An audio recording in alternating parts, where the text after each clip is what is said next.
Okay, don't call this guy a raccoon or fox. Call him a trash panda. What do you mean, trash panda? Ah!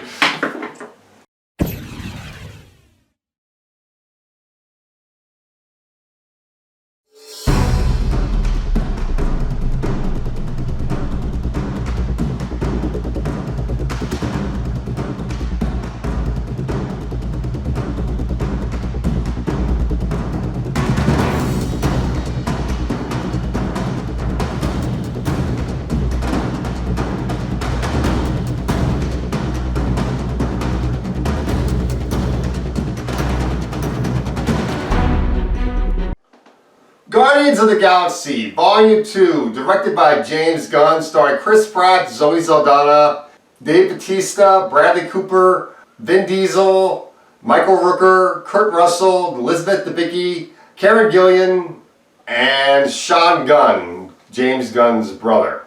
This movie is the sequel to Guardians of the Galaxy Volume 1, and in this movie, we see the Guardians being hired by these gold aliens called the Sovereign to kill this squid-like alien. And afterwards, they meet up with Star-Lord's father, Ego of the Living Planet, played by Kurt Russell. Also, we explore more of the sisterly relationship between Nebula, played by Karen Gillan, and Gamora, played by Zoe Saldana. Yondu gets this big action scene in this movie, who's played by Michael Rooker, and he's great in this movie. I really love the fact that he gets a bigger role in this film. We get to see more jokes between Bradley Cooper's character, Rocket, and Vin Diesel's character, now Baby Groot, who was really cute and awesome in this film. We also meet up with a friend of Ego's, Mantis, played by Pom Klementieff, I believe is how to say her last name.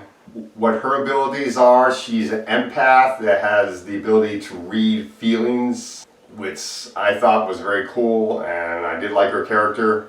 We also get to explore the possible relationship between Star-Lord, played by Chris Pratt, and Gamora.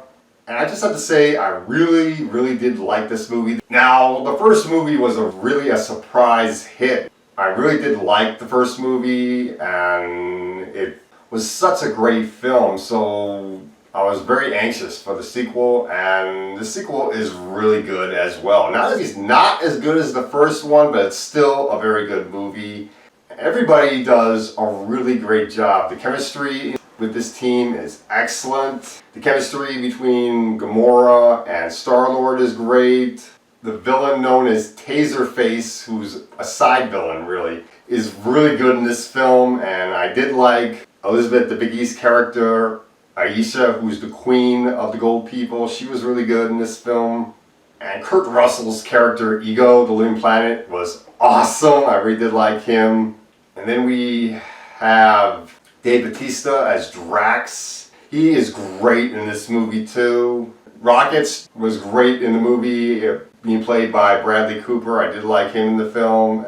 Little baby Groot. Oh wow, this character was so cute and awesome. And then there's that scene in the movie where Groot and Rocket are trying to get the bomb ready, and that scene is better in the movie than it is in the trailer. Everybody does a really good job in this film. And then there's the soundtrack to this film. Now, the soundtrack to the first one was really awesome because he had great songs like Hooked on a Feeling and Cherry Bomb.